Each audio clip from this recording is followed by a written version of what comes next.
সোনার মানিকেরা, নওজোয়ান তরুণেরা, ও সোনার ময়না যুবকেরা, আব্বারা মায়েরা, আল্লাহ পাক পবিত্র কালাম কোরআনুল কারীমে সূরাতুত তাহরিমের 6 নম্বর আয়াতের মধ্যে স্পষ্ট করে জানিয়ে দিলেন, ইয়া আইয়ুহাল্লাযীনা আমানু, হে বিশ্বাসী বান্দা বান্দিরা, ও আনফুসাকুম ওয়া আহলিকুম নারা, জাহান্নামের আগুন থেকে নিজে বাঁচো, আহাল পরিবার বর্গকে বাঁচাও। জাহান্নামের আগুন থেকে বাঁচতে গেলে আমাদের কি করা দরকার এটা জানা দরকার আছে না নেই? জাহান্নামের আগুন থেকে বাঁচতে গেলে আল্লাহর কথা মতো, রাসূলের কথা মতো আমাদের আমাল করতে হবে। আমরা আল্লাহ এবং রাসূলের কথা মতো যদি জীবন যাপন করতে না পারি, জাহান্নামের আগুন থেকে নিজেকে বাঁচানো কখনো সম্ভব হবে না। ও ভাইজানেরা, সোনার মানিক যুবকেরা, আব্বারা মায়েরা, আমার আল্লাহ বড় দয়াময়, আল্লাহ পাক বড় মেহেরবান। আমার আল্লাহ বান্দা বান্দিকে অনেক বেশি ভালোবাসেন।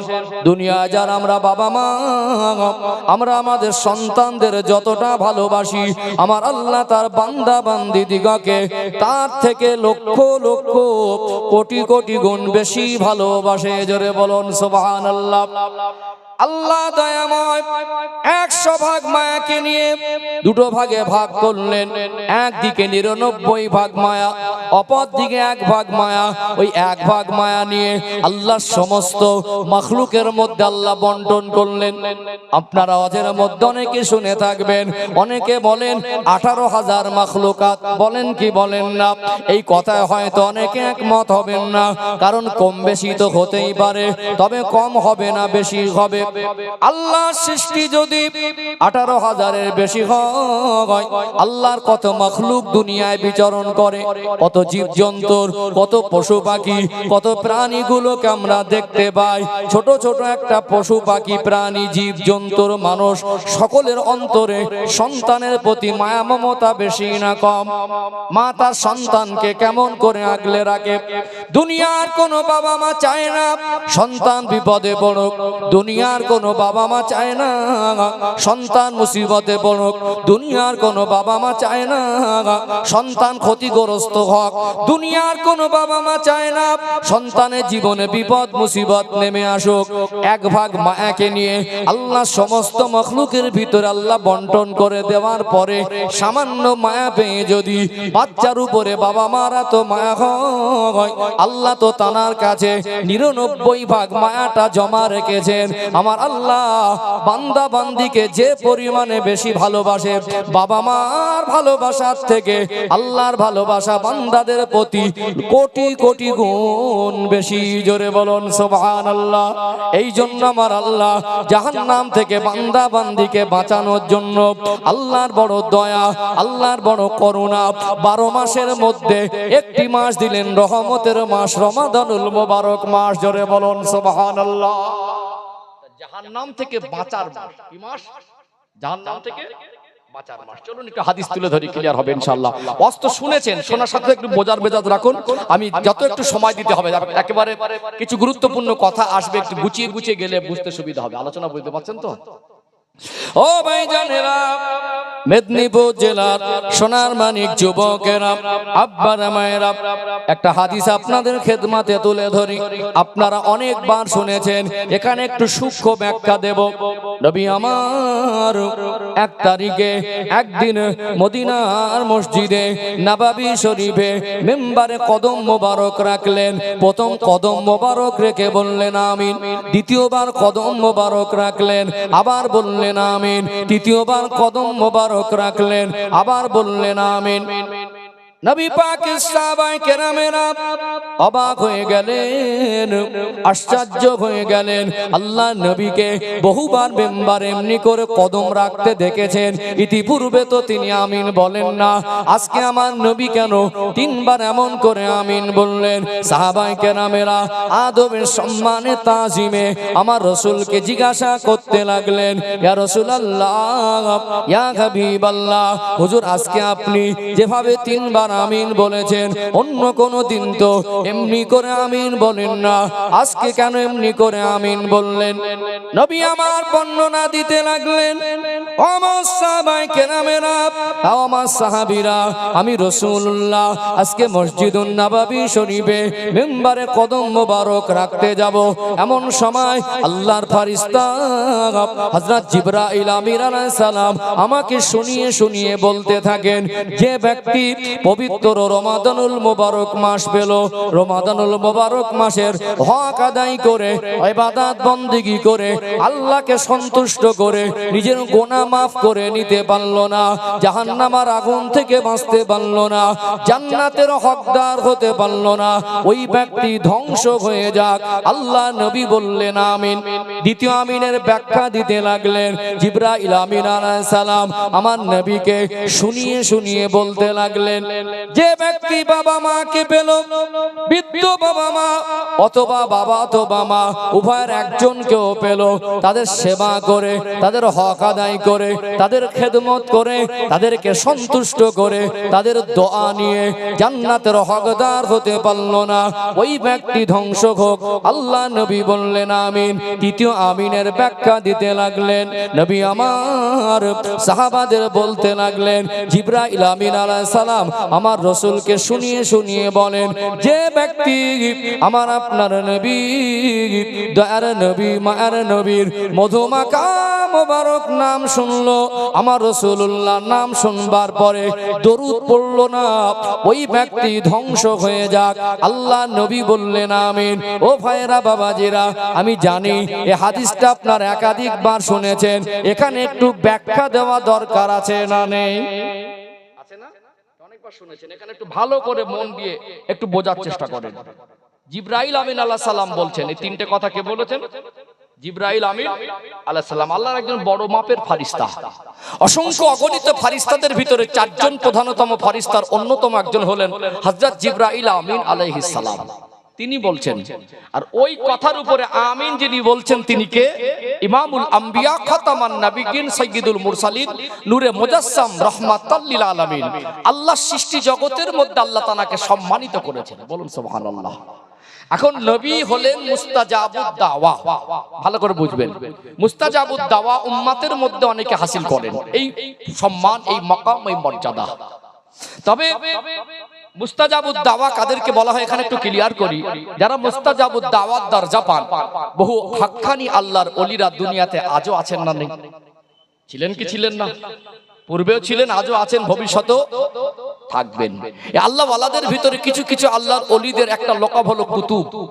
লকাব আছে না? কিছু কিছু আল্লাহ ওয়ালাদেরকে আমরা লকাব দেই আশিকে রাসূল, বলি না? কিছু কিছু আল্লাহ ওয়ালাদেরকে আমরা বিভিন্ন লকাব দিয়ে আমরা তাদেরকে সম্মানিত করি, সম্মানের নজরে দেই, সম্মানসূচক বাক্য শব্দ চয়ন করি কি করি না? এই যে যারা মুস্তাজাবুদ দাওয়া হন, এমন একটা মর্যাদা আল্লাহ তাদেরকে দেন, তারা আল্লাহর কাছে যেই দোয়া করুক ওই দোয়াটা আল্লাহ ফিরিয়ে দেন না, ওটা আল্লাহর কাছে কবুল হয়ে যায়। জোরে বলুন সুবহানাল্লাহ। ভালো করে বুঝবেন, আমরা দুনিয়া সাধারণ মানুষ, আমরা যা চাইবো আল্লাহ তিনি শোনেন, তিনি কবুল করেন, কিন্তু মনে রাখবেন আমরা দুনিয়া কখনো কখনো আমাদের সাধারণ মানুষের ক্ষেত্রে আমরা অনেক কিছু অযৌক্তিক চেয়ে ফেলি না? অযৌক্তিক চেয়ে ফেলি। এই জন্য আল্লাহর কাছে যে জিনিসগুলো চাইতে হয় প্রকৃত পক্ষে কল্যাণের জন্য চাইতে হয়। কিসের জন্য? কল্যাণের জন্য চাইতে হয়। অবৈধ পন্থায়, যেটা মানে যৌক্তিক না, অযৌক্তিক কোনো কিছু আল্লাহর কাছে চাওয়া ঠিক নয়। যারা মুস্তাজাবুদ দাওয়া হন, যা চাইবেন আল্লাহ কবুল করবেন বলে তারা ওই রকম অযৌক্তিক কিছু চান না। মুস্তাজাবুদ দাওয়া মানে আল্লাহর কাছে দোয়া করলে ওই দোয়াটা আল্লাহর কাছে কবুল হয়ে যায়, বলুন সুবহানাল্লাহ। আল্লাহ তাআলাদের দোয়া ফেরতই দেন না। যত মুস্তাজাবুদ দাওয়া নবীর উম্মতের মধ্যে, আমার রাসূলের উম্মতের মধ্যে আছেন, স্বয়ং আল্লাহ পাক আমার রাসূলকে মুস্তাজাবুদ দাওয়া বানিয়েছেন। রাসূল যেটা দোয়া করতেন আল্লাহ সেই দোয়াটা আল্লাহর কাছে কবুল করে নিতেন। জোরে বলুন সুবহানাল্লাহ। নবীর আমিন যদি কারোর উপরে প্রয়োগ হয়, রাসূলুল্লাহর আমিন, জিবরাইল আলাইহিস সালাম দোয়া করছেন, আমার পূর্বে যিনি বক্তব্য রাখছিলেন দোয়া করলেন, আমরা সবাই কি বললাম? আমিন। ইমাম সাহেব দোয়া করে, আমরা সাথে সাথে কি বলি? আমিন। আজকে আমি যদি একটা দোয়া চাই, আপনারা আমার সাথে সাথে বলবেন আমিন। ইনফিরাদি আর ইজতিমাই, একটা হলো একা একা দোয়া চাওয়া যায়, আবার আমরা ঐক্যবদ্ধ হয়েও দোয়া চাই, দোয়া চাই না, চাই কি চাই না, মনে রাখতে হবে। তো এই দোয়া চাওয়ার ক্ষেত্রে আমরা এই যে আমিন বলছি, একজন দোয়া চাইছেন আর আমরা আমিন বলছি। জিবরাইল আলাইহিস সালাম বলছেন আর আমিন কে বলছেন? আল্লাহর নবী, আমাদের রাসূল। পৃথিবীতে যত উম্মাত আছে, পৃথিবীতে যত নবীরা এসেছিলেন, পৃথিবীতে যত আল্লাহ সৃষ্টি আছে, সবাই যদি একত্রিত হয়ে এক জায়গায় আমিন বলেন আর আমার রাসূল যদি আমিন বলেন, আমার রাসূলুল্লাহর আমিনের সম্মান, মর্যাদা, মাকামটা আল্লাহর কাছে দামি বেশি হবে। যেটা বলুন, কোন কারণবশত, কোন কর্ম ফলে, কোন কর্মের কারণে যদি রাসূলুল্লাহর আমিন কারোর কর্মজীবনে, কারোর জিন্দেগিতে প্রয়োগ হয়, ওই আমিনকে হটানো, ওই আমিনকে কাটানো, ওই আমিনকে সরিয়ে দেওয়া আমাদের দ্বারা কি সম্ভব হবে? আমার কথা কি বুঝতে পারছেন? নবীর আমিনের থেকে এত বড় আমিন আমার রাসূল যেখানে আমিন বলবেন, এর বিকল্প কোন পর্যায়ে রাসূলুল্লাহর আমিন হটিয়ে দেওয়া যাবে? হটিয়ে দেওয়া যাবে না। তাহলে নবীর আমিনের থেকে বড় কিছু আর আমাদের কাছে হবে না। ওর বিপক্ষে গিয়ে আল্লাহর কাছে নবীর আমিন হটিয়ে দিয়ে অন্য কেউ কোন শক্তি দিয়ে, কোন আমলের দ্বারা আল্লাহর ভালোবাসা রাসূল যতটা অর্জন করেছে, আল্লাহ রাসূলের জবানের আমিনটাকে আল্লাহ যেভাবে নেবেন, পৃথিবীর কোন মখলুকের আমিন রাসূলের উদ্দেশ্যে সেইভাবে আল্লাহ কখনো নেবেন না। কথা কি আমি বোঝাতে পারছি? বোঝাতে পারছি কি? তাহলে নবী কি বলছেন? এবার হাদিসে আমি আসি, ব্যাখ্যা দেই বিষয়টা। নবী বলছেন, যে ব্যক্তি রমাদানুল মুবারক মাস পেলেন, রহমতের মাস পাওয়ার পরে এই মাসের হক আদায় করে, ইবাদত বন্দেগী করে, আল্লাহ সন্তুষ্ট অর্জন করে, যে জান্নাতের হকদার হতে পারলো না, ক্ষমা প্রাপ্তদের অন্তর্ভুক্ত হতে পারলো না, এই কথা জিবরাইল আলাইহিস সালাম বলছেন, ওই ব্যক্তি ধ্বংস হয়ে যাক। সেখানে নবী বলছেন আমিন। তাহলে রাস্তা এখানে দুটো ক্লিয়ার হচ্ছে। কি হচ্ছে? এক হলো এই রহমতের মাসের হক আদায় করা, আর যদি আদায় করি কি হবে? আল্লাহ সন্তুষ্ট হবে। এই রহমতের মাসের হক আদায় করলে কি হবে? ক্ষমাপ্রাপ্তদের অন্তর্ভুক্ত হব। এই রহমতের মাসের হক আদায় করলে কি হবে? আমরা জান্নাতের হকদার হয়ে যাব। আর যদি না হয় বিকল্প কি হবে? কি হবে? নবীর আমিনটা, নবীর আমিন, আমার রাসূলুল্লাহর আমিন তার উপরে কি হবে? প্রয়োগ হবে। কি হবে? জিবরাইল সালামের ওই কথা আর নবীর আমিনটা তার উপরে প্রয়োগ হবে।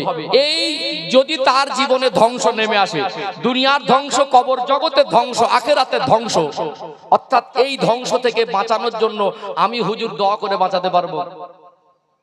আমার কথা কি বুঝতে পারছেন? আমরা হাক্কানি আল্লাহর ওলিদের ভালোবাসি, আমরা কখনো কখনো আমরা জায়েজ পন্থায় তাবিজও নেই। কথা কি বুঝতে পারছেন? অনেকে তাবিজকে নিয়ে একটা অতিরিক্ত বাড়াবাড়ি ব্যবসার পর্যায়ে নিয়ে গেছে। তাবিজ নেবেন আমলকারী ব্যক্তির থেকে, স্বচ্ছ ব্যক্তির থেকে। কথা কি বুঝতে পারছেন? তাবিজ যদি একান্ত নিতে হয়, ওটা ওসিলা। ওটা কি? ওসিলা। ভালো করার মালিক আল্লাহ। আমরা কবর জিয়ারত করি, বাবা মার কবর জিয়ারত করি, আল্লাহর ওলিদেরও কবর জিয়ারত করি। কি করি? কবর জিয়ারতের অর্থ হলো কবর দেখা। কি বললাম? কবর দেখা। প্রথম শিক্ষা হলো কবরকে দেখার সাথে সাথে নিজের কবরের কথা স্মরণ করা। কি বুঝলেন? এটা প্রথম শিক্ষা। এটা কি শিক্ষা? দ্বিতীয় শিক্ষা। দ্বিতীয় শিক্ষাটা হলো যে আমরা আমাদের আত্মীয় পূর্বপুরুষ যারা চলে গেছেন তাদের জন্য মাগফিরাত কামনা করি। কবর দেখে দেখে ওখানে জেলে এখানে বসে দোয়া করলে রাসূলুল্লাহর মাজার মুকাদ্দাসে পৌঁছায় না? সব পৌঁছায়। হযরতে আব্দুল কাদের জিলানী রাহমাতুল্লাহ আলাইহি, তিনি তরিকার ইমাম, বড় পীর নামে গোটা বিশ্ব জমিনে তার খ্যাতি আছে। আছে না নেই? আমরা তানাকে অত্যন্ত শ্রদ্ধা ভক্তি করি, তার কথা শুনি ভালো লাগে। লাগে কি লাগে না? আমরা এখান থেকে যদি তানার রুহে সওয়াব পৌঁছে, সেটাও পৌঁছে যায়। সন্তান যদি দুবাই বসে, কুয়েত বসে, সৌদি বসে, আমেরিকায় বসে, লন্ডনে বসে বাবা মার জন্য সবরেসানি করে, সেটা পৌঁছাবে। পৌঁছাবে। কিন্তু কবরের ধারে কেন যাই? যখন কবরের ধারে যাই, বাবা মার কবরের কাছাকাছি হই, বাবা মার সেই মায়া মিশ্রিত স্মৃতিটা মনে পড়ে। আব্বা আমাকে আদর করতো, মা আমাকে ভালোবাসতো। তাদের কবরের ধারে গেলে যত অল্প সময়ে চোখে পানি আসবে, যত সহজে চোখে পানি আসবে, দূর থেকে কাঁদলে অতটা সহজে চোখে পানি আসবে না। এই জন্য কবরের ধারে গেলে সহজে কান্না আসে। কি আসে? ফালইয়াদহাকু কালিলাও ওয়ালইয়াবকু কাসীরা। আল্লাহ বলছেন তোমরা কাঁদো বেশি, হাসো কম। যারা বেশি হাসে তাদের অন্তরটা মুর্দা হয়ে যায়। কি হয়ে যায়? অন্তরটা মুর্দা হয়ে যায়। আল্লাহর নবী সাল্লাল্লাহু আলাইহি সাল্লাম হাসতেন, হাসিটা ছিল মুচকে হাসি। আজকে দিনে যে বেহায়া হাসি ফেসবুকে দেখেছেন না? নিজেও হাসে, রাতের একটা সময় মোবাইল দেখতে খিলখিল করে হেসে উঠছে। মানুষের অন্তর মুর্দা করার একটা পরিকল্পনা চলছে। ফানি ভিডিওগুলো, হাসির ভিডিওগুলোকে, মানে মানুষকে হাসাতেই ব্যস্ত, কিন্তু ভালো কথা দিয়ে তাকে অনুতপ্ত করা, তার অনুশোচনার মধ্যে ডুবিয়ে দেওয়া, তাকে জাহান্নামের কথা স্মরণ করিয়ে দেওয়া, তার কবরের কথা স্মরণ করিয়ে দেওয়া, তাকে পরিবর্তন রাস্তা দেখিয়ে দেওয়া, এইরকম কথা, এরকম বিষয় আমাদের সামনে কম আসে। কথা ঠিক না বেঠিক? আমরা যে পরিমাণে আজকে অতিরিক্ত হাসাহাসি করি, ওই হাসিটা অনেক সময় উচ্চ আওয়াজে হাসি, খিলখিলে হাসি, অট্ট হাসি, এই হাসিগুলো শরীয়তে জায়েজ নয়। কিন্তু আমরা কাঁদার থেকে হাসি বেশি, কিন্তু শরীয়ত বলছে, আল্লাহ নিজেই বলছেন, কাঁদো বেশি আর হাসো কম। চোখের পানি কান্না করা ব্যক্তিকে আল্লাহ পছন্দ করেন, বলুন সুবহানাল্লাহ। এই জন্য কবরের ধারে গেলে বাবা মার কথা মনে পড়ে, তাদের জন্য চোখের পানি আসে, চোখের পানি ফেলা দোয়াটা আল্লাহর কাছে কবুল হয়ে যায়। বলুন সুবহানাল্লাহ। আমরা আল্লাহ ওয়ালাদের কবর মোবারকে যাই, মাজার মুকাদ্দাসে যাই, মাজারে যাই, সেখানে গিয়ে আমরা তানাদের কাছে চাই না, তানাদের ওসিলা দিয়ে আল্লাহর কাছে দোয়া চাই। কার কাছে চাই? আল্লাহর কাছে দোয়া চাই। দলবৎ ছিল, আছে, থাকবে, যারা ফিতনা করা অভ্যাস তারা করেই যাবে, ওদিকে গুরুত্ব দেওয়ার দরকার নেই। যতটুকু আমাদের আকাবির বুজুর্গানের দ্বীন, যতটুকু আমাদের আল্লাহ ওয়ালাদের শিক্ষা, শরীয়তের শিক্ষা, কোরআন হাদিসের স্পষ্ট শিক্ষা আছে, সেগুলো আমরা মেনে চলছি আর চলবো। আমাদের বিতর্কে জড়ানোর থেকে নিজের জীবনটাকে স্বচ্ছ রাখাটা অত্যন্ত প্রয়োজন। কথা কি বুঝতে পেরেছেন? যা চলো এখানে একটু ক্লিয়ার করি। কথাগুলো বলতে বলতে এখন মানুষ আমার এই মানে কথা যদি এগুলো কেটে কেটে বলা যায়, ভালো সহজে বোঝানো যায়, কিন্তু সুর টান না দিলে মানুষ মনে করে অজি শুরু হয়নি। এটা একটা নেগেটিভ দিক, সব দিকটা বজায় রাখা ভালো। ঘুম লাগছে নাকি? খিদে লেগেছে নাকি? এটা তাকবীর দান তো দেখি, নারে তাকবীর, মাশাআল্লাহ। ফাঁকি দিচ্ছেন কাকে? আমাকে না নিজেকে? আরেকবার একটা আওয়াজ দেন, নারে তাকবীর, নারে রিসালা, নারে তাকবীর। আলোচনা বুঝতে পারছেন তো? যে কথা বলছিলাম, যদি কোনো কর্মফলের কারণে নবীর আমিন প্রয়োগ হয়, পৃথিবীর কোন তাবিজের পাওয়ার নেই নবীর আমিন কাটিয়ে দেয়। কথা বুঝতে পারছেন? এই জন্য তাবিজ জায়েজ না যায় সেটা আমি ক্লিয়ার করে দিয়েছি। কথা বুঝতে পারছেন না? তাহলে আমি যদি আমার কর্মগুণে রমজান মাসের হক আদায় না করি, তাহলে নবীর আমিন প্রয়োগ হবে? আর এই ধ্বংস থেকে বাঁচার জন্য আমি হুজুর দোয়া করে পারবো না, তাবিজ দিও, তাবিজ দিও। তাহলে এখানে আমাদেরকে দুটো রাস্তা, এক জাহান্নাম থেকে বাঁচার রাস্তা, রমজান মাসের হক আদায় করা, আর যদি না করি তার ফল কি হবে? নবীর আমিন পড়ে হবে। দ্বিতীয়ত, বাপ মা যাদের আছে তাদের বাপ মার হক আদায় করা, আর যদি না করে তো কি হবে? নবীর আমিন, নবীর আমিন পড়ে হবে। কিন্তু আমরা এই দুটো আমলে অনেকে পিছিয়ে পড়েছি। একটা আমল সবাই করি। আল্লাহ রাসূল সাল্লাল্লাহু আলাইহি সাল্লামের মধুমাখা নাম মোবারক শুনে আমরা কি বলি? সাল্লাল্লাহু। অনেক দরুদ আছে, নামাজে দরুদ পড়ি, ওটাও দরুদ। আল্লাহুম্মা সাল্লি আলা সাইয়্যিদিনা মাওলানা মুহাম্মদ, আমরা এটা যেটা পড়ি এটাও দরুদ। অনেক রকম দরুদ হাদিস শরীফ থেকে সাবিত প্রমাণিত আছে, কিন্তু সাল্লাল্লাহু আলাইহি সাল্লাম এটাও একটা দরুদ। এটা একটা ছোট্ট দরুদ, কারণ শর্টে অল্প সময় বলা যায়। এই জন্য নবী পাকের নাম মোবারক যখনই শুনবো, সঙ্গে সঙ্গে আমাদেরকে কি করতে হয়? এই আমলটা সবাই করি, কিন্তু রোজার মাসের হক আদায় আর বাবা মার সেবা যত্ন, এই দুটো জিনিস ক্লিয়ার করা দরকার আছে না নাই? আমি বলছিলাম না, এতদিন শুনেছেন, এইভাবে গুরুত্ব দিয়ে বোঝার চেষ্টা করেছেন। দুটো রাস্তা, এক ক্ষমা আর না হয় ধ্বংস। এক ক্ষমা, আপনার কাছে ক্লিয়ার কোনটা বাঁচবেন, ক্ষমার রাস্তা ধরবেন না ধ্বংসের রাস্তা যাবেন? এখানে একটু ক্লিয়ার হওয়া দরকার আছে না? এই জিনিসটা এতক্ষণ ধরে ক্লিয়ার করলাম, আলহামদুলিল্লাহ ভালো লাগছে। আপনারা যেভাবে মনোযোগ দিয়ে আমার সহযোগিতা করছেন, এইভাবে কথা বলে তৃপ্তি পাওয়া যায়। চলুন আরেকটু আগে ভাই, আরেকটু ক্লিয়ার হবে ইনশাআল্লাহ। ও ভাইজানেরা, মেদিনীপুর জেলার সোনার মানিক যুবকেরা, আব্বারা মায়েরা, আল্লাহ পাক এই পবিত্র মাস রমাদানুল মোবারক মাসকে দিলেন। এই মাসে আছে রহমত, এই মাসে আছে নাজাত, এই মাসে আছে মাগফিরাত। আল্লাহ পাক এই রমাদানুল মোবারক মাস দিলেন 12 মাসের মধ্যে শ্রেষ্ঠ মাস।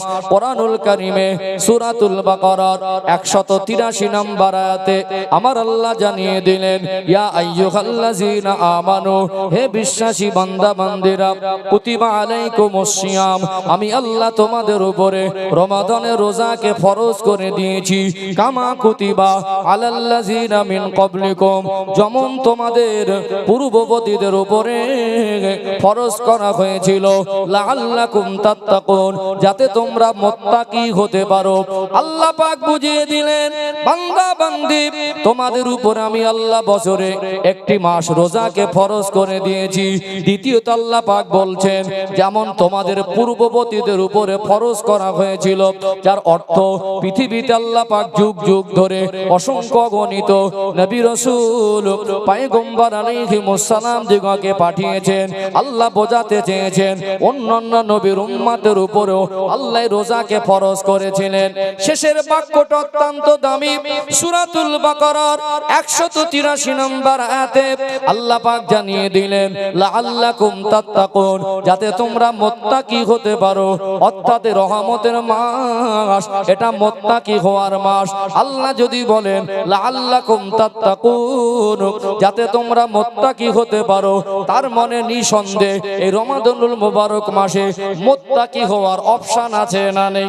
অর্থাৎ মুত্তাকি হওয়ার জন্য অপশনগুলো একটু যদি আমরা জানতে পারি, আমরা যদি রহমতের মাসের হক আদায় করার চেষ্টা করি, নিশ্চয়ই আমরা পারবো। চলুন এখানে একটু শরীয়তের ব্যাখ্যাগুলো ক্লিয়ার করে দেই।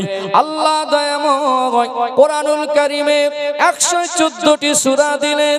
দ্বিতীয় নাম্বার সূরা, সূরার নাম সূরাতুল বাকারা। এটা কোরআন শরীফের সবথেকে বড় সূরা।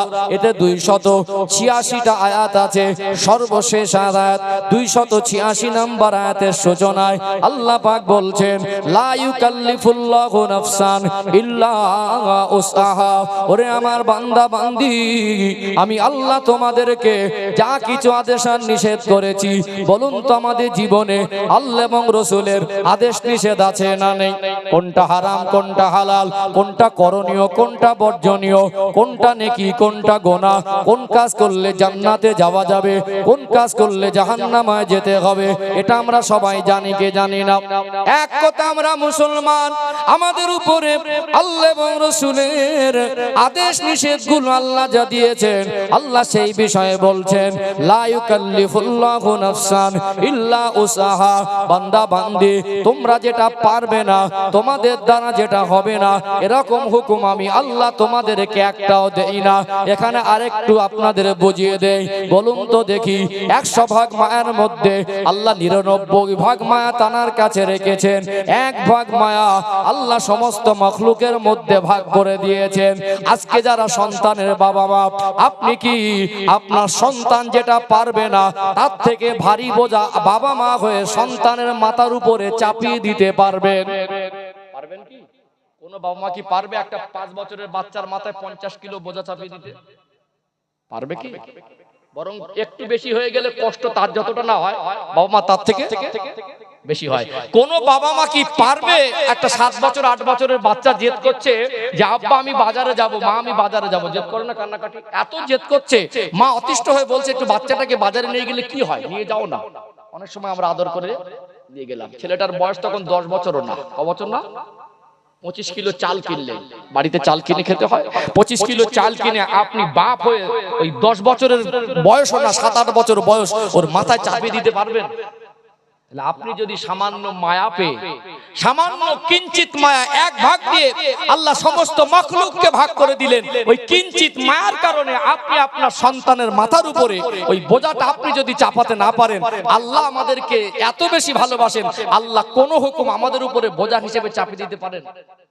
এক কথায় ইসলামে যা আদেশ নিষেধ আছে, এটা আমাদের জন্য বোঝা নয়, আমরা অপারকার আল্লাহ চাপিয়ে দিয়েছেন, এরকম একটা হুকুম ইসলামের মধ্যে নেই। তার মানে রোজা যদি আল্লাহ ফরজ করেন, সেটা আমরা পারবো, আমাদের দ্বারা হবে।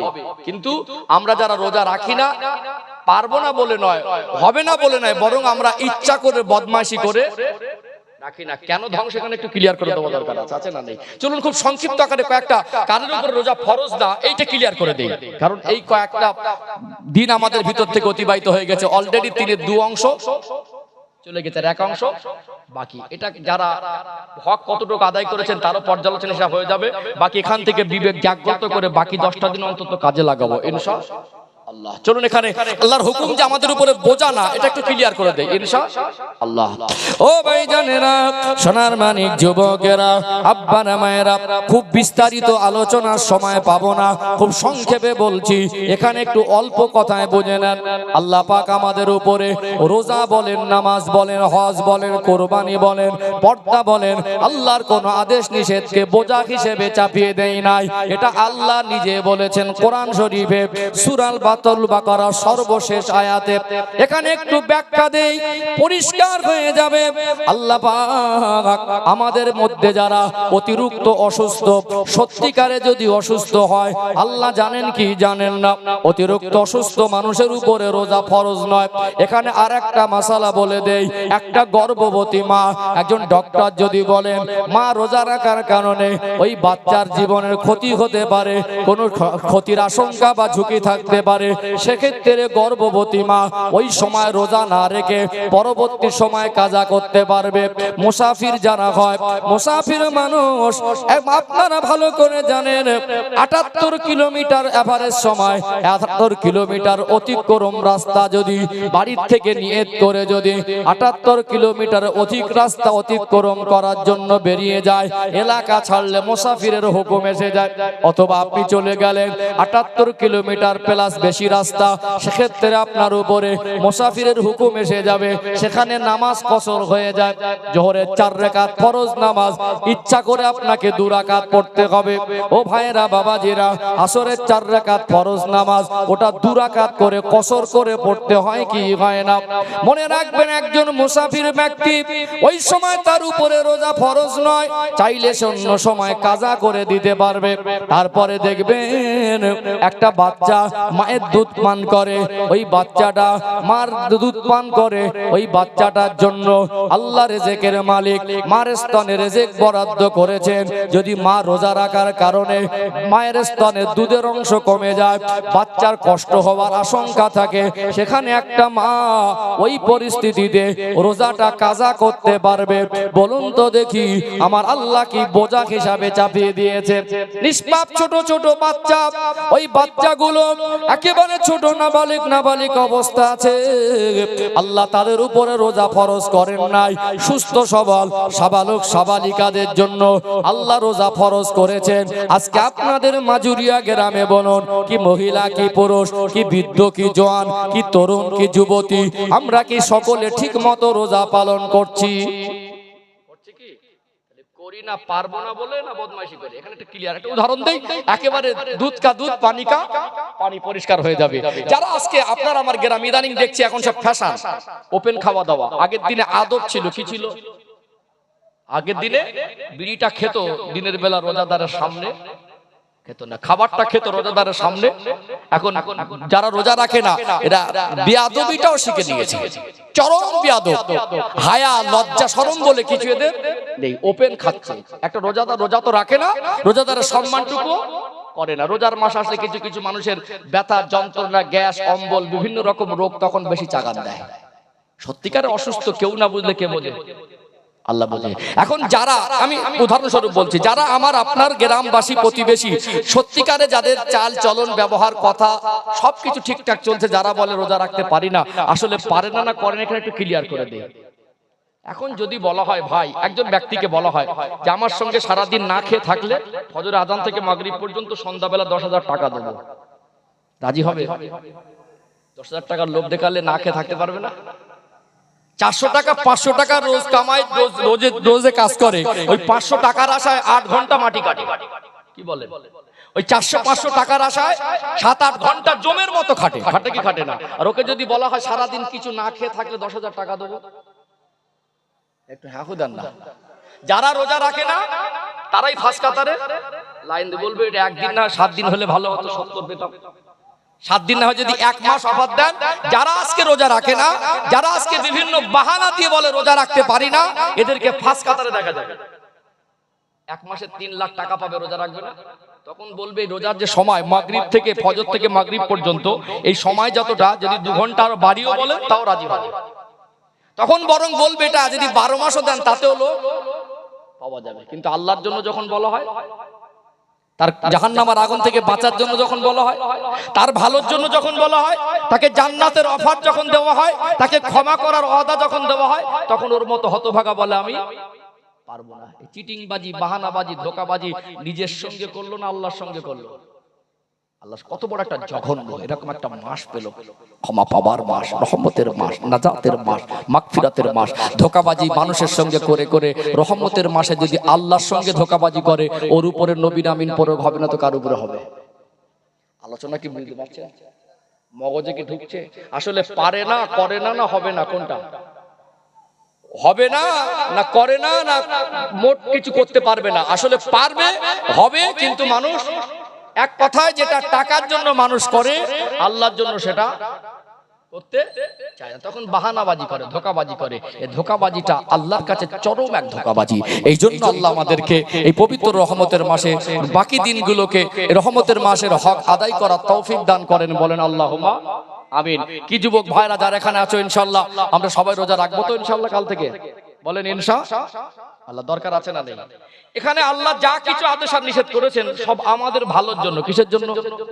আমাদের ভালোর জন্য। রোজা রাখার ভিতরে একটা বড় হুকুম হলো, নিশ্চয়ই কষ্ট হয়, তবে এতটা কষ্ট নয় যে আমি রাখতে পারবো না, বরং এর থেকে বেশি কষ্ট আমরা টাকার জন্য করি। করে কি করি না? এর থেকে বেশি কষ্ট আমরা টাকার জন্য করি। এইটুকু মনে রাখবেন, আমরা 11 মাস আমাদের শরীরের যে বিভিন্ন অঙ্গ প্রত্যঙ্গ পার্টস গুলোকে আল্লাহ নিয়ামত স্বরূপ দিয়েছেন, আমরা অখাদ্য কুখাদ্য আল্লাহ যেগুলো নিষেধ করেছেন সেগুলোর ভিতরে ঠেসে ঠেসে ঠেসে ঠেসে একে অকেজো করে ফেলি। আল্লাহ 60-70 বছর যদি হায়াত দেন, অন্তত একটা যারা ইঞ্জিন চালায়, গাড়ি বলুন, মোটরসাইকেল বলুন, বা পানির পাম্প যেগুলো আমরা আগে হ্যান্ডেল মারা কখনটা চালাতে পারে? 1 মাস 1 মাস চালিয়ে রাখা যাবে? একটা সময় ইঞ্জিন ঠিক হবে, মাঝে মাঝে একটু রেস্টের প্রয়োজন হয় কি হয় না? তাহলে মাঝে মাঝে 11 মাস খেয়েছি, মদ নিষেধ করেছে সেটা দিয়েছি, বুঝতে পারছেন না? কিছু মানে নেশার কঠিন নেশার দ্রব্য গাঁজা নিষেধ করেছে, সে তার ধোঁয়া ঢুকিয়েছি। অনেক জিনিসপত্র যেগুলো নিষেধ সেগুলো আমরা চেপে চেপে, আর আমরা তো সুন্নাত তরিকায় খাই না, চেপে চেপে খাই। খায়ও বদনামও করতে কম করে না। কোনো আমন্ত্রণ বাড়িকে দেখবেন কিছু মানুষের তো স্বভাব অভ্যাস হয়ে গেছে, যতই ভালো করে রান্না করেন তার ভিতরে খুঁত ধরবে। এই ঝাল কম হয়ে গেছে, কখন ঝাল বেশি হয়ে গেছে, কখন একটু তেল বেশি হয়ে গেছে, কখন একটু হলুদ কম হয়ে গেছে, কিছু না কিছু। অথচ আবার বলবে সামনে থেকে কিছু দিয়ে, আর 2 পিস দিয়ে, মানে খেতেও কম করবে না আর বদনাম করতেও ছাড়বে না। যা খাবে চেপে চেপে খায়। কি খায়? কি খায়? চেপে চেপে খায়। আল্লাহর নবী সাল্লাল্লাহু আলাইহি সাল্লাম পেটের অংশটাকে 3 ভাগ করতেন। 1 ভাগ খাবার দিয়ে ভর্তি করতেন, 1 ভাগ পানি খেতেন, আর 1 ভাগ খালি রাখতেন। অথচ আমরা সেই সুন্নতি পদ্ধতি তো পালন করি না। খেতে খেতে খেতে খেতে একটু ফাউ মাল ভালো মন্দ পেলে সেটা কত অবধি? গলা অবধি। কত অবধি? বদনামও করবে আর গলা অবধি চেপে চেপে খাবে। আজকে জাপানের একজন বিখ্যাত বিজ্ঞানী, সে এই রোজাকে নিয়ে গবেষণা করে নোবেল পুরস্কার পেয়েছে। অটোফেজি আবিষ্কার করেছে। কি করেছে? অটোফেজি, যেটাকে একটা মানুষ যখন এই রোজা অবস্থায় থাকে, পানি খাদ্য যখন সারাদিন না খেয়ে থাকে, শরীরের যে হজম শক্তির যে কোষ, হজম শক্তির যে কাজ করে, 11 মাস একটানা তাকে জিরোতে দেয়নি। সকালে খেয়েছি, দুপুরে খেয়েছি, বিকালে খেয়েছি, সন্ধ্যা খেয়েছি, যা ওর জন্য বোঝা সেটা চাপিয়ে দিয়েছি, রেস্ট নেই। যখন এই হজম শক্তির কোষগুলো খাবার হজম করার কিছু না পায়, সে নিজে নিজে রিসাইকেল করে। যারা সাদ্দাম ভাইয়ের একটা দোকান আছে, কম্পিউটারের দোকান, কম্পিউটার একটা অপশন আছে রিসাইকেল বিন, আছে না? একটা জিনিস এখন প্রায় মোবাইলেও আছে, ডিলিট করে দিলে পার্মানেন্টলি ডিলিট একটা অপশন থাকে, একটা রিসেন্টলি ডিলিট একটা অপশন থাকে। ফার্স্ট টাইম ডিলিট করে দিলে পার্মানেন্টলি না করলে ওটা একটা রিসাইকেল বিনে গিয়ে জমা থাকে, থাকে কি থাকে থাকে। অর্থাৎ এখানে এই হজম শক্তি যে কোষগুলো যখন এর একটু রেস্ট পায়, যখন এর হজম করার জন্য কিছু না পায়, সে নিজে নিজে নিজের ভিতরে আবর্জনাগুলোকে পরিষ্কার করে একটু রেস্ট নিয়ে তার হজম শক্তি, নিজের শক্তিটাকে সঞ্চয় করে, মানে হজম শক্তি বৃদ্ধি করে। আল্লাহ যতদিন হায়াত দেন, সুস্থ থাকতে গেলে তাকে মাঝে মাঝে রেস্ট দেওয়া দরকার আছে। বিজ্ঞান আজকে চিকিৎসা বিজ্ঞান মেনে নিতে বাধ্য হয়েছে রোজা রাখার ভিতরে মানুষের শারীরিক উপকারিতা আছে, সে সন্দেহের অবকাশ যাদের হাই সুগার, মাতব্বারি করে নিজেরা ডক্টর যেটা মানা করে জোর করে খেলে সুগার যদি কন্ট্রোলে না রাখে, যাদের হয়েছে তারা বুঝতে পারছে এর ইফেক্ট চোখে আসবে, এর ইফেক্ট বিভিন্ন অঙ্গ প্রত্যঙ্গে আসবে। একটা সময় কিডনি ড্যামেজ হবে, একটা সময় লিভার ড্যামেজ হবে, অল্প সময়ে মানুষটা বিছানা সজ্জা হয়ে যাবে। যাবে কি যাবে না? আজকে জ্বালায় পড়ে অসুস্থ হয়ে গিয়ে ডক্টরের কথা মানার জন্য ব্যতিব্যস্ত হচ্ছে, কিন্তু আল্লাহ তাকে সুস্থ থাকার জন্য যে ফর্মুলা দিয়েছে সেটা মানুষ মানতে চায় না।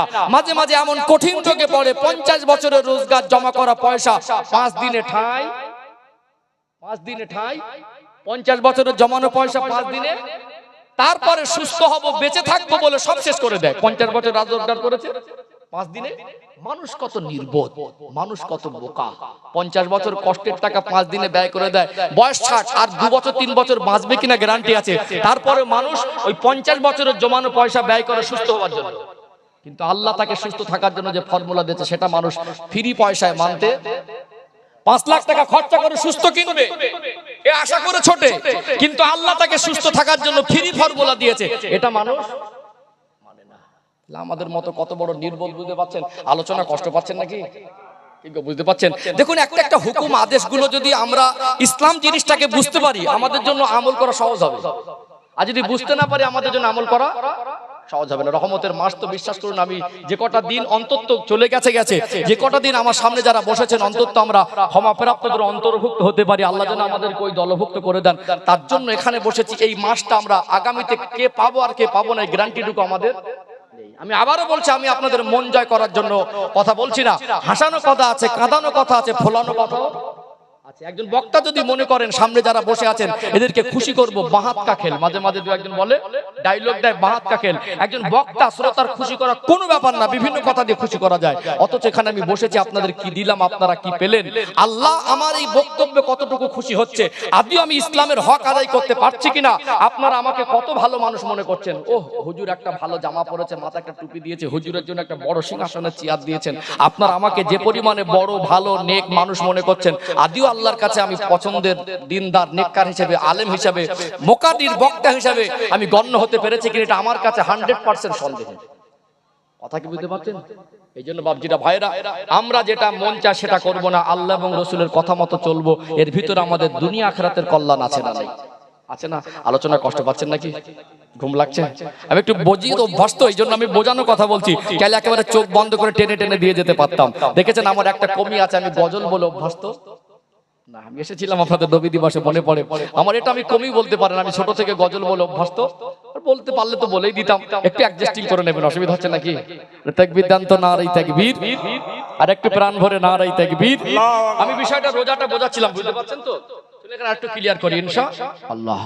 ও ভাইজানেরা, সোনার মানিক যুবকেরা, আব্বারা মায়েরা, আপনারা জ্ঞানী শিক্ষিত মানুষ, তাহাজ্জুদে রক্তে বসে আছেন। ধোঁকা দিতে দাসিনি, এটা ধোঁকা দেওয়ার জায়গা নয়। আমি দায়িত্ব পালন করতে বসেছি। একটু গভীরভাবে ইসলাম জিনিসটা যদি বোঝার চেষ্টা করেন, আল্লাহ যে আমাদের কত ভালোবাসেন, আল্লাহর হুকুমগুলো যদি আমি আপনি বুঝতে পারি, নিশ্চয়ই আমার আপনার জন্য আল্লাহর হুকুম মানাটা সহজ হয়ে যাবে কি যাবে না? আল্লাহর হুকুম মানাটা সহজ হয়ে যাবে। কেমন রহমতের মাস, এই মাস আসলে আল্লাহ শয়তান ইবলিশকে শিকল দিয়ে বেঁধে দেন। এই মাস আসলে আমার আল্লাহ জান্নাতের দরজা উন্মুক্ত করে দেন। এই মাস আসলে আমার আল্লাহ জাহান্নামের দরজা বন্ধ করে দেন। এই মাসে আমার আল্লাহ কোরআনুল কারীমকে নাজিল করেছেন। আল্লাহ পাক কোরআন শরীফে বলছেন, শাহরু রমাদানাল্লাযী উনজিলা ফীহিল কুরআন, নিশ্চয় আমি আল্লাহ এই কোরআনুল কারীমকে এই রমাদানুল মুবারক মাসে নাজিল করেছি। এটা কোরআন নাজিলের মাস। আল্লাহ বলছেন মুত্তাকি হওয়ার মাস। একটু মুত্তাকি হওয়ার কয়েকটা অপশন আপনাদের বলে দেই। শয়তানের ধোঁকায় পড়ে মানুষ শয়তানের প্রবঞ্চনায় পড়ে অনেক খারাপ কাজ করে ফেলে কি ফেলে না? ওই শয়তান ইবলিসকে আল্লাহ বেঁধে দেয় 11 মাস। শয়তানের ধোঁকায় পড়ে, অসৎ সঙ্গ দোষে পড়ে একটা মানুষ তার জীবনে একটা বদ অভ্যাস হলো গালাগালি দেওয়া। বলুন তো যত মানুষ এখানে আমরা আছি, এখানে কি কেউ বলতে পারবেন আমরা জীবনে কাউকে গালাগালি দেইনি? এখানে কেউ কেউ কম আর কেউ কেউ বেশি। আজকে আমাদের কিছু সোনার মানিক যুবককে দেখা যায় চেহারা ভালো, জামা কাপড় ভালো, দেখলে মনে হয় খুব ভদ্র সম্ভ্রান্ত পরিবারের ছেলে, হঠাৎ রেগে গিয়ে এত জঘন্য ভাষায় গালি দেয়। ওই গালি শুনে মনে হবে গালাগালিতে পিএইচডি করেছে। এই গালাগালি দেওয়া মানুষ আজও আমাদের সমাজে আছে না নেই? আছে না? কিছু হলে অনর্থক বাজে বাজে ভাষা বলে। আমাদের কিছু চাচিমা ভাবি আছে কেউটে সবের থেকে বিষ বেশি, ও গালাগালি শুরু করলে দম লায় না, আছে না? একদম বাজার গরম করে দেয়। কিছু কিছু মুরব্বী বাবাজি আছে বয়স হয়ে গেছে, তারপরে গালাগালির বেগ কবির ভোল্টেজ ঠিক আছে, বয়স কমে গেছে, গালাগালির বেলা ভোল্টেজটা 440 ভোল্টেজ মাইনাস পয়েন্ট নেই।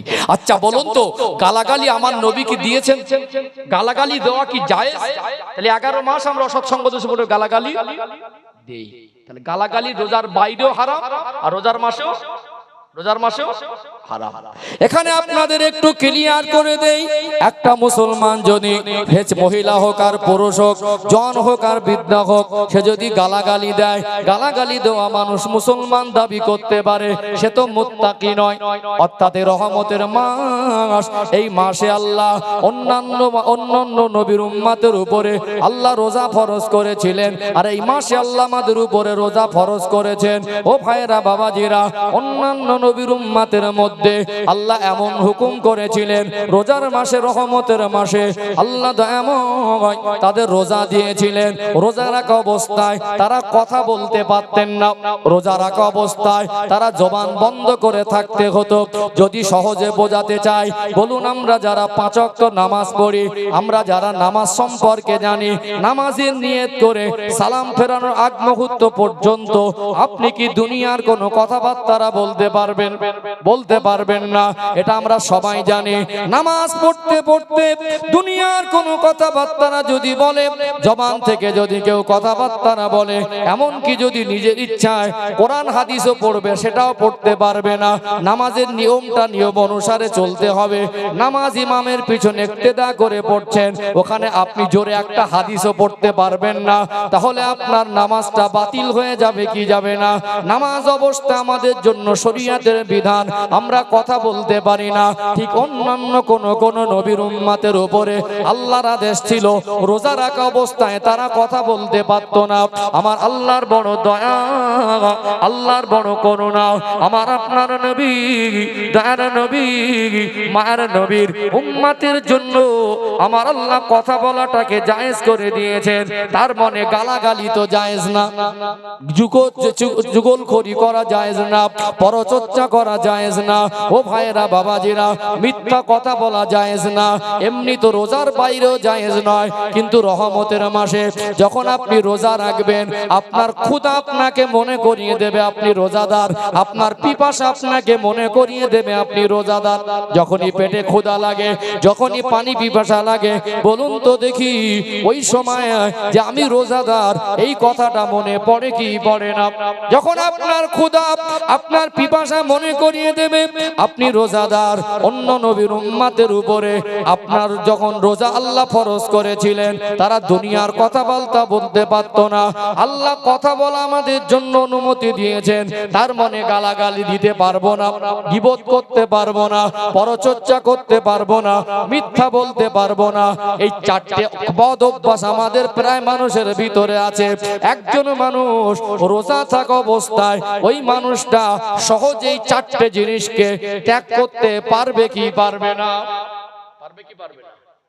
আচ্ছা, যদি আল্লাহ আপনাকে আমাকে কোনোদিন মক্কা মদিনা নিয়ে যায়, বিশ্বাস করুন মক্কা মদিনা এই চোখ দিয়ে যারা দেখেছে, আল্লাহর কাবা ঘরকে আমি দেখেছি, আমার এই চোখ দিয়ে আল্লাহ দেখিয়েছেন। পৃথিবীতে আপনি আপনার চোখ দিয়ে জীবনে যা কিছু দেখেছেন, সব থেকে দামি জিনিস হলো আল্লাহর পবিত্র কাবা ঘর আর রাসূলুল্লাহ চেহারা মোবারক। জোরে বলুন, জোরে বলবেন না? এই চোখ দিয়ে যে আল্লাহর কাবা ঘর দেখলো, এই নিয়ামত ভাষায় বলে বোঝানো সম্ভব নয়। যদি কোনোদিন আল্লাহ দোয়া করবেন, আল্লাহর কাছে আশা করুন, আল্লাহ কোথায় কোথায় বেড়াতে গেলাম, কত দূরে গেলাম, দার্জিলিং এ, গ্যাংটকে, দীঘায়, কোথাও কোথাও বেড়াতে গিয়ে, কত পার্কে, কত দুনিয়ার বিভিন্ন আনন্দ উল্লাসের জায়গায় গিয়ে কত কিছু দেখে এসে বন্ধু বান্ধবের কাছে গল্প করি। আল্লাহর কাছে বলবেন, আল্লাহ মরণের আগে একবার জীবিত অবস্থায় ইহরামের কাপড় আল্লাহ আমাকে আপনাকে যেন পরার তৌফিক দান করেন। বলেন আল্লাহুম্মা আমিন। কেউ যদি ইহরামের কাপড় পরে আল্লাহর কাবা ঘরের মাথাবে কাবায় যদি তওয়াফ করতে থাকে, ওখানে কেউ গালাগালি দিতে পারবে?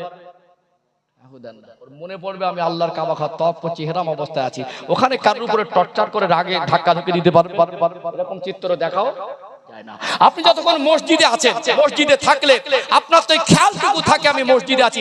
অনেক সময় আমাদের মসজিদে মিটিং বসে একটু ভুল বোঝাবুঝি, হাঁকা চেল্লা বেঁধে যায়। দু একজন রাগী রক্তটা মানুষ বলে, মসজিদ বলে তোকে কিছু বলিনি, তার মানে মসজিদের মধ্যে আছে, ওর খেয়াল আছে। কোথায় আছে? পারিবারিক ব্যাপার, অনেক সময় ভুল বোঝাবুঝিতে একটু অশান্তি ঠোকাঠুকি হয় না, ঝগড়া হয় না? এখন এই দুই জায়ের মধ্যে হিংসা বেশি না কম? সোনার সংসার গুলো সব মনে ওলট পালট হয়ে যাচ্ছে। দুই জায়গা থেকে দুটো যা এসে সংসারে এত কঠিন অশান্তি, সোনার সংসার তছনছ হয়ে যাচ্ছে। যাচ্ছে কি যায়?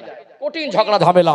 মানে ছেলেটা বাড়িতে এসে 5 ওয়াক্ত নামাজ পড়ে, নামাজি মানুষ, নামাজের নিয়ত করেছে, অথচ বাড়ির মধ্যে তার বিরুদ্ধে গালাগালি, কেউ রুকে আসছে, মানে বাড়িতে একটা অশান্তি পরিবেশ তৈরি হয়ে গেছে। ও নামাজ থাকা অবস্থায় বলুন তো অ্যাকশন নিতে পারবে? নামাজ পড়লে মনে থাকে আমি নামাজি, নামাজ পড়ছি। মসজিদে থাকলে খেয়াল থাকে আমি মসজিদে আছি। ইহরাম অবস্থায় আল্লাহর কাবা ঘরের সামনে থাকলে হাজির খেয়াল থাকে আমি আল্লাহর কাবা ঘরের সামনে আছি। আপনি রোজাদার, আপনারও খেয়াল থাকবে আমি রোজায় আছি। তাহলে আপনার জন্য মিথ্যা বলা ত্যাগ করতে হবে, শয়তান বাধা। আপনার জন্য গীবতটা ত্যাগ করতে হবে। ওই মাচায় চায়ের দোকানে বাজারে বসে বসে পরচর্চা, পরনিন্দা, সারাদিন ব্যস্ত, এটা রোজা কবুল হওয়ার বাধা হয়ে দাঁড়ায়। কথা কি বুঝতে পেরেছেন? সম্মানিত ভাইরা, মিথ্যা বলতে পারবেন না, গালি দিতে পারবেন না, গীবত করতে পারবেন না, পরচর্চা করতে পারবেন না, অর্থাৎ মিথ্যার আশ্রয় নেওয়া যাবে না। যারা ব্যবসায়ী মানুষ অনেক সময় 2 টাকা ঈমান বিক্রি করে দেয়। 2 টাকা, রাগ করবেন না, বিষয়টা বলি। আমাদের কিছু মানুষের বদ অভ্যাস হয়ে গেছে মিথ্যা বলা। কি বলা? মিথ্যা বলা। এই টাকা ধার করা, লেনদেন, একটা জঘন্য পরিবেশ তৈরি করেছে। এটা একটা পবিত্রতম জিনিস। একটা মানুষ প্রতিবেশী, অসহায় বন্ধু বান্ধব বিপদে পড়লে আমার আছে, তাকে উপকার করা দরকার। কিন্তু চিটিংবাজ, এগুলোকে কিছু চিটিংবাজে এত অপবিত্র করে ফেলেছে, যারা দেনেওয়ালা তাদেরকে এত হ্যারাসমেন্ট করেছে, এখন থাকলেও বলে নেই। কথা মনে বুঝতে পারছেন? ঠিক বলছি না ভুল বলছি? শুক্রবারে দেব বলেছে, রাঙা শুক্রবার বলেছিল শুক্রবার দেবো, 7টা শুক্রবার চলে গেছে, 70টা শুক্রবার চলে গেছে, ওর পয়সা দেবার সময় আর আসে না। কথা বুঝতে পারছেন না? এখন আছে আপনাদের মাজুরিয়া গ্রামে, ফোন করছে, কল করছে, ভাই কোথায় আছিস, পাওনাদার। বলছে আল্লাহর কি রে ভাই, আমি বাড়ি নেই। কি ফোনের মাধ্যমে মিথ্যা বলছে না? একজন মানুষ সবজি যারা চাষ করে, সবজি চাষ, উপরে পাইকারি মার্কেটে উপরের মালগুলো সুন্দর করে সাজিয়ে দেয়, ছোটখাটো মানে কিছু মাল, ছাট মাল ভিতরে ঢুকিয়ে দেয়। এখন দোকানদারের ওই সবজি বিক্রেতা গিয়ে দাঁড়িয়েছে, একজন খরিদ্দার এসে পছন্দ, রোজার সময় একটু সবজি তো দামে বিক্রি হয়, বলছে ভাই এই মালগুলো নেব কত করে, আপনি বলেন কত করে। যে আশা করে গিয়েছিল তার থেকে যে পাইকারি কিনতে এসেছে, দাম 2 টাকা কিলো বেশি বলেছে, মনের আশা ছেড়ে বেশি। এখন বলছে ভাই মাল তো কিনবো, রোজার সময় এখন সবজির দামটা বেশি, তো এখন উপরে তো সব ঠিক দেখছি, ভিতরে ঠিক আছে তো, দেখছি একে তো কিলো 2 টাকা আমার যা আশা ছিল তার থেকে বেশি বলেছে, আর এই খদ্দেরটা যদি ছেড়ে যায় তাহলে বিপদ আবার পড়ে যাবে। তোমার আল্লাহর কি রে ভাই, উপরে যেমন ভিতরেও তেমন। তাহলে 1-2 টাকার আশায়, 2 টাকা লাভের আশায় হয়তো 50 কিলো মাসে 100 টাকা লাভ হবে, ওই 100 টাকার জন্য রোজার মাসে একটা কি রেখে মিথ্যা কথা বলে, জঘন্য কাজ না? হুদান না। তাহলে রহমতের মাস, রোজার মাস আমাকে আপনাকে শিক্ষা দেবে আমি রোজাদার। কথা বলতে পারি বলে আল্লাহ সহজ করে দিয়েছেন, দোকানদারি করছেন, হালাল ব্যবসা করছেন, পরিবারকে নিয়ে সময় কাটাচ্ছেন। যদি আল্লাহ চাইতেন কথা বলা অন্য নবীর উম্মতের মতো বন্ধ করে দিতে পারতেন না? যেমন নামাজে বলতে পারি না, তাহলে আমাদের জীবনটা আরো কঠিন হয়ে যেত। আল্লাহ ভালোবেসে আমার নবীর খাতিরে কথা বলার অনুমতি দিয়েছেন, তার মানে গীবত করার অনুমতি দেয়নি, মিথ্যা বলার অনুমতি দেয়নি। 11 মাস অসৎ সঙ্গ দোষে পড়ে বাজে কাজগুলো করেছেন। এই মাসে আল্লাহ চাইলে আপনি সংযত হতে পারবেন। আত্মসংযমের মাস, সংযত হওয়ার মাস, মুত্তাকি হওয়ার মাস, রমাদানুল মুবারক মাস, প্র্যাকটিক্যালে জীবনটাকে পবিত্র করার মাস। যেটা বলুন সুবহানাল্লাহ। তাহলে কাজে লাগানো দরকার আছে না? আছে না? চেষ্টা করবো বলুন ইনশাআল্লাহ। দরকার আছে না? রোজা থাকা অবস্থায় কেউ যদি আপনার সঙ্গে বিতর্কে জড়ায়, আপনি বলে দেবেন, গালিও দেয়, ভাই আমি রোজাদার, কি বলবেন? ভাই আমি রোজাদার। তাহলে শয়তান বাঁধা থাকার পরেও যারা এই রোজার মাসে শয়তানিমো কাজ করে আসলে তাদের কর্মকাণ্ড শয়তানের মতো হয়ে গেছে। কিছু কিছু মানুষের দেখবেন রোজার মাস আসলেই ঝামেলার বেগ বাড়ে, রোজার মাস আসলেই ঝগড়া করে, আছে না? একটা জঘন্য কাজ, রোজার মাসের হক নষ্ট করার গুনাহ তার নামে আমলে হবে। এই জন্য আমরা রহমতের মাসে হক আদায় করার চেষ্টা করব, বলুন ইনশাআল্লাহ। আর তারপরে যদি বলেন আমি 20 দিন পার করেছি, আমার জীবন এই মিথ্যা ত্যাগ করতে পারিনি, গীবত ত্যাগ করতে পারছি না, এই 20টা দিন আমার জীবন থেকে পার হয়ে গেছে, আমি পরচর্চা ত্যাগ করতে পারছি না, আমি মুখ থেকে গালি বন্ধ করতে পারছি না, আল্লাহ